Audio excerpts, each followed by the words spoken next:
क्या इसलिए मैं जाता हूं कि मुझको तारीख मिल जाए? मैं भूखे प्यासे मर रहा हूं, सुबह से कुछ खाया नहीं, कि आज तारीख है, आज तारीख है, फिर तारीख है। क्या मतलब है तारीख का? दुनिया में धन दौलत पैसा नहीं होता, कोई कुछ लाद के लेके नहीं जाएगा। मेरा तो चला गया, लेकिन मैं जब आपके सामने रो रहा हूं, आप उस पद पे हो, तो आप न्याय नहीं कर सकते तो कुर्सी छोड़ दो। धिक्कार है आपको, मत बैठो वहां जब आपको न्याय नहीं करना है। नहीं तो वेद शास्त्र पढ़ो। मैं शास्त्र पढ़ा के मर गया बच्चे को अपने। आज मुझे तकलीफ होती है, कहीं न कहीं दिल में ये हुक उठती है दिल में कि मैंने शस्त्र पढ़ाया होता तो आज मेरा बच्चा मेरे सामने होता, भले ही जेल में होता। इस कानून पे अब आप लोग भरोसा मत करो। मैंने शास्त्र की शिक्षा दिया था अपने बच्चे को। आप लोग अपने बच्चे को शस्त्र की शिक्षा दीजिए, नहीं तो लोग जीने नहीं देंगे। ये गरीब बाप आपसे विनम्र निवेदन करता है, हाथ जोड़ के सबके सामने कहता हूँ, शस्त्र की शिक्षा दीजिए। कोई नहीं जीने देगा, कोई गरीब है तो। नमस्कार मित्रों, हम हैं प्रमोद पांडे और आप देख रहे हैं एसपीबी न्यूज। मित्रों, आपने देखा जिस तरह से जनपद जौनपुर की चर्चित हत्याकांड ताइक्वांडो खिलाड़ी अनुराग यादव की हत्या हुई और उस पे तारीख मिल रहा है। अनुराग के पिता और परिवार कितने दुखी हैं। अब क्या चर्चा ये है कि क्या अब अनुराग की बहनों पर भी खतरा है? जिस ढंग से प्रशासन का रवैया है, उनके परिवार में ये भय व्याप्त होने लगा है कि अब अपराधी छूटेंगे तो उनकी अनुराग की बहनों के साथ भी कोई अप्रिय घटना हो सकती है, क्योंकि अपराधियों का मनोबल ऐसे में बढ़ जाता है। क्षेत्र में चर्चाएं हैं कि प्रदेश शासन में किसी बड़े राजनीतिक व्यक्ति का संरक्षण लालता यादव को प्राप्त है, जिस कारण से अनुराग यादव के परिवार को न्याय नहीं मिल पा रहा है। आप पहले अनुराग यादव के पिता रामजीत यादव की ये बात सुनिए, उनके दर्द को देखिए, फिर हम आगे चर्चा करेंगे। जमीन के मामले में क्या कुछ हुआ? जी भैया, तारीख थी, फिर तारीख मिली है। और गरीब आदमी क्या मिलेगा, सिर्फ तारीख मिलेगी। बहुत भरोसा था, लेकिन हमने कहा था पहले भी कि भरोसा धीरे धीरे उठता जाएगा, कोई कुछ नहीं करेगा। ये गरीब इंसान रो रो के मर रहा है और तारीख पे तारीख पड़ रही है। क्या है ये सब? यही संविधान है? मेरा बच्चा मरा है, जो अपराधी हैं वो चैन से जी रहे हैं, और मेरा बच्चा मरा है, मैं कोर्ट का चक्कर काटूं? क्या इसलिए मैं जाता हूं कि मुझको तारीख मिल जाए? मैं भूखे प्यासे मर रहा हूं, सुबह से कुछ खाया नहीं, कि आज तारीख है, आज तारीख है, फिर तारीख है। क्या मतलब है तारीख का? कितनी तारीख पड़ी इस बार? अब की बार कौन सी तारीख? 28 को थी, 25 को थी, फिर 2 को थी, अब 5 को है, 6 को है। हम तो वहीं से छोड़ के भाग गए। अब मैं कचहरी नहीं जाऊंगा। मैं हाथ जोड़ के विनम्र निवेदन करता हूं कि भाइयों, ये न्याय व्यवस्था, इस कानून पे अब आप लोग भरोसा मत करो। मैंने शास्त्र की शिक्षा दिया था अपने बच्चे को। आप लोग अपने बच्चे को शस्त्र की शिक्षा दीजिए, नहीं तो लोग जीने नहीं देंगे। ये गरीब बाप आपसे विनम्र निवेदन करता है, हाथ जोड़ के सबके सामने कहता हूँ, शस्त्र की शिक्षा दीजिए। कोई नहीं जीने देगा, कोई गरीब है तो उसको जीने नहीं देगा, नहीं तो आप कानून का चक्कर लगाते रह जाओगे। क्या हुआ जब आप न्यायालय में पहुंचे तो अधिवक्ता आए थे समय से? क्या कुछ हो, जरा बताइएगा न्यायालय के अंदर। जी जी बिल्कुल, मैं गया न्यायालय में, बैठा था, 2-3 घंटे बैठा था वहाँ। वो लोग आए, 2-3 बार बुलवाने पे आए, और आए, उन्होंने कहा कुछ, मेरी समझ में नियम कानून बातें तो आती नहीं। तहसीलदार साहब मुस्कुरा के फाइल इधर से उधर कर दिए, हंसते हुए, और बोले कि आप इस पे आपत्ति दाखिल करो। किस चीज़ की आपत्ति दाखिल करूं मैं? किसको? आपको आपत्ति के लिए बोले थे? हमारे वकील को, सरकारी वकील जो उनको बोले कि आपत्ति दाखिल करो। आप भी आपत्ति करो। नहीं, किस चीज़ की आपत्ति आप बताओ, कि आप खुद सरकार हो, आपसे मुकदमा है उनका, मुझसे तो है नहीं, तो उसमें आप आपत्ति किस चीज़ की मांग रहे हो? पढ़ा लिखा इंसान हूँ, बेवकूफ़ नहीं हूँ, आप आपत्ति मांग रहे हो और मुस्कुरा के फाइल ट्रांसफ़र कर रहे हो। मुस्कुरा रहे हो साहब। ईश्वर न करे कभी आपके ऊपर ऐसा गजब पड़े, मालिक न करे कभी ऐसा हो, और कभी ऐसा हो जाएगा तो इस गरीब बाप को याद करना कि वो गरीब बाप बद्दुआ दिया था। मेरी बद्दुआ है उनको। साहब, इस दुनिया में धन दौलत पैसा नहीं होता, कोई कुछ लाद के लेके नहीं जाएगा। मेरा तो चला गया, लेकिन मैं जब आपके सामने रो रहा हूँ, आप उस पद पे हो, तो आप न्याय नहीं कर सकते तो कुर्सी छोड़ दो। धिक्कार है आपको, मत बैठो वहां जब आपको न्याय नहीं करना है। नहीं तो वेद शास्त्र पढ़ो, कभी पढ़ो मुंशी प्रेमचंद को, कभी पढ़ो तुलसीदास को। क्या लगता है क्यों प्रशासन इस तरह से रवैया अपना रहा है? भैया लालता यादव के पास पैसे हैं, और हमने पहले भी बताया था कि उसके पास पैसे हैं। उसने कहा था कि मैं सब कुछ कर लूंगा, तो उसका मंसूबा कामयाब हो रहा है। ये गरीब बाप कमजोर हो रहा है, धीरे धीरे मर रहा है, और यही मर जाऊंगा रोते रोते। कोई सुनने वाला नहीं है, मैं रोते रोते मर जाऊंगा। कहीं न कहीं ये पुलिस प्रशासन, ये सब जिम्मेदार हैं। जब मैं शुरू में मैं उनके खिलाफ कंप्लेंट करता था कि साहब हमारी सुनिए, कोई सुनता नहीं था, मैंने कभी बोला नहीं, आज तक भरोसा है। लेकिन अब भरोसा टूट रहा है। क्या डीएम साहब नहीं कर सकते थे उस पर फाइनल करवा दो? क्या कप्तान साहब नहीं इंटरेस्ट ले रहे हैं?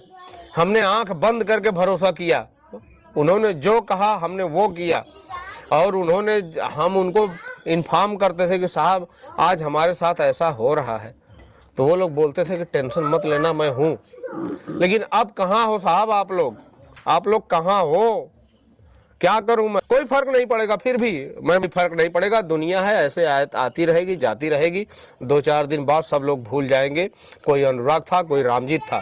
अनुराग तो चला ही गया, रामजीत भी ऐसे ही मर जाएंगे। मैं शास्त्र पढ़ा के मर गया बच्चे को अपने। आज मुझे तकलीफ होती है, कहीं न कहीं दिल में ये हुक उठती है दिल में कि मैंने शस्त्र पढ़ाया होता तो आज मेरा बच्चा मेरे सामने होता, भले ही जेल में होता। जैसा क्या लगता है जिस तरह से जब घटना हुई तो डीएम एसपी भी यहाँ पे, और आप 2 बार मिले भी, और जिस तरह से जब धरना प्रदर्शन भी किया गया इंसाफ के लिए, तो आनंद फानंद में जिस तरह से आपको आश्वासन दिया, क्या उस धरना समाप्त कराने के लिए और मीडिया को डाइवर्ट करने के लिए सब था प्रशासन की तरफ से? जी, अब तो मुझे यही लगता है। मैंने बहुत भरोसा किया, लेकिन अब मुझे यही लगता है किसी तरह से इस झंझट से, इस बवाल से छुटकारा पा लो, इस सब चीज़ों को हटा दो। अब यही लगता है। मैं कुछ भी नहीं बोलता था, आंख बंद करके मैंने भरोसा किया। क्या भरोसा करने का ये नतीजा होता है कि मैं रो रो के मर जाऊं? आप मुझ पे अगर किसी चीज़ के लिए भरोसा करो और मैं भरोसा तोड़ दूं, तो आप बताओ कैसा लगता है? किसी का भरोसा टूटता है तो कैसा लगता है? हाँ सर जी, आप लोगों से शिकायत है, मैंने आप लोगों को ही माना। मैं मैसेज कर देता था कि साहब हमको लोग इस्तेमाल न कर ले, आप बताओ, हमको कुछ आता नहीं। लेकिन अब साहब जब तारीख पे तारीख पड़ रही है साहब ना, अब भरोसा टूट रहा है सर जी, अब भरोसा टूट रहा है। और कुछ नहीं बोलूँगा। आपने देखा किस ढंग से अनुराग के पिता रामजीत यादव की कितनी पीड़ा है, कितनी वेदना है। इसके बाद आप देखिए उसके विधिक पहलू पर भी विचार करने के लिए जो अधिवक्ता हैं अनुराग के मामले की पैरवी कर रहे हैं, और अनुराग के बड़े भाई भी रिश्ते में लगते हैं, उनके परिवार से हैं। आप उनको सुनिए, कानून व्यवस्था और इस न्यायिक प्रक्रिया पर क्या कहते हैं। आज जो डेट लगी थी डिमोलिशन कार्रवाई के संबंध में, तो उसमें लालता की तरफ से जो है पहले ही आपत्ति लग चुकी है। तो इस आपत्ति के संबंध में तहसीलदार महोदय ने ये कहा सरकारी वकील से कि भाई इस आपत्ति के संबंध में अगर आपको भी कोई जवाब लगाना है तो आप एक लिखित जवाब दाखिल कर दीजिए, उसके लिए आपको समय दिया जा रहा है। 6 तारीख उन्होंने नियत किए हैं अगली डेट। लेकिन जिस तरह से प्रक्रिया चल रही है उससे ये लग रहा है कि ये कहीं न कहीं डिले करने का पूरा प्रयास किया जा रहा है। जैसे अभी देखेंगे आप तो 25 को डेट थी, उसके बाद 26 को लगी, 26 के बाद 28 को लगी, 28 के बाद 2 को लगी। अब 2 के बाद आपको 6 को डेट लगाई जा रही है। अब ये क्या है, कहीं न कहीं उसमें तब्दीली की जा रही है कि ज़्यादा से ज़्यादा समय दिया जा रहा है। ज़्यादा से ज़्यादा समय देने का क्या इरादा है? कहीं न कहीं इसको लिंगर करने का प्रयास चल रहा है। तो जहाँ तक ये है कि अगर तारीख पे तारीख देने से इंसाफ नहीं मिलता, कहीं न कहीं इससे अपराध को बढ़ावा मिलता है। तो ये डिस्ट्रिक्ट कोर्टों में चाहे वो कलेक्ट्रेट हो, चाहे वो दीवानी हो, यहाँ मिलता क्या है, सिर्फ तारीख पे तारीख। ये भी तारीख पे तारीख मिलना सिर्फ अपराध को बढ़ावा देना है, इससे ज़्यादा कुछ मिलने वाला नहीं है। गई बाकी और कुछ हो नहीं रहा है। इसलिए आगे भी अभी भी हमें कोई आगे इस तरह की उम्मीद नहीं है कि त्वरित गति से ये कार्रवाई कर सकें। ऐसा संभव होता प्रतीत नहीं हो रहा है। देखिए, इस तरह से अनुराग के परिवार को ही नहीं, समाज को भी शासन से विश्वास उठता जा रहा है। जिला प्रशासन जहां पूरी मदद का आश्वासन दे रहे थे, कदम से कदम मिलाकर चल रहे थे, वहां आज तारीख पे तारीख दिया जाना ये कहीं से न्यायोचित नहीं है। और अनुराग के परिवार को और समाज में और भी जनता में जो चर्चाएं हैं, उनको अब भय है कि कहीं अनुराग की बहनों के साथ भी कोई अप्रिय घटना न हो जाए। इन लोगों का कहना है, समाज में एक चर्चा का विषय बना हुआ है कि ये राजनीतिक लालता के धन बल और बाहुबल का प्रभाव तो है ही, लेकिन बिना ये राजनीतिक संरक्षण के संभव नहीं है। सत्ता और शासन से जुड़े किसी वरिष्ठ राजनीतिक संरक्षण से ही ऐसा हो पा रहा है, जिससे जिला अधिकारी और पुलिस अधीक्षक भी मजबूर हो जा रहे हैं। सत्ता के दबाव में कोई कठोर कार्रवाई नहीं कर पा रहे हैं, जबकि जिला अधिकारी महोदय ने पूर्णतः आश्वासन दिया था कि परिवार को हर संभव मदद दी जाएगी, उसके साथ कोई अब अप्रिय घटना नहीं घटित होने पाएगी, और परिवार को विश्वास भी जिलाधिकारी पर था। लेकिन एक कल की घटना आप देख रहे होंगे, अनुराग के पिता कितने व्यथित और परेशान हैं। उनकी पीड़ा से आप समझ सकते हैं उनका भरोसा और विश्वास कहाँ है। आज उस व्यक्ति को बार बार समाज से भी निवेदन करना पड़ रहा है कि शास्त्र की ही शिक्षा नहीं, बच्चों को अब शस्त्र की भी शिक्षा दीजिए, नहीं तो ये लोग जिंदा नहीं रहने देंगे। और आज इस समय की मांग भी है। हमारे प्राचीन काल में भी शिक्षा व्यवस्था में यही शिक्षाएं थी। शास्त्र और शस्त्र की दोनों से जरूरत है, जरूरत पड़ने पर अपनी आत्मरक्षा तो कर सके।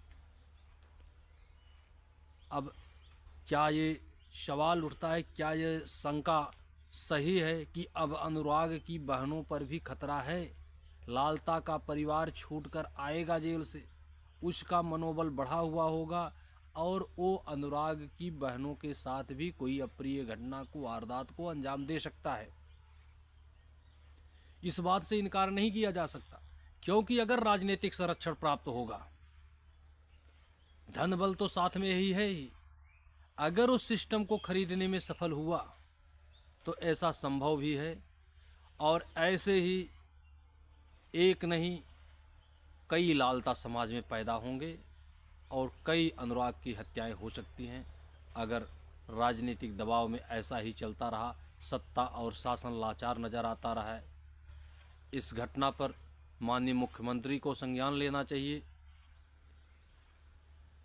उनको संज्ञान में लेकर के जैसा उनके प्रति समाज और जनता में विश्वास है उसे कायम रखना चाहिए। अगर जो राजनीतिक संरक्षण है उसके खिलाफ भी कठोर कार्रवाई किया जाना चाहिए, उसको पार्टी और पद से भी हटाया जाना चाहिए, जिससे कि पार्टी और सत्ता की छवि धूमिल न होने पाए। आज के इस एपिसोड में इतना ही। हम अगले एपिसोड में एक नई घटना के साथ फिर आपसे मिलेंगे। तब तक के लिए जय हिंद, जय मां भारत।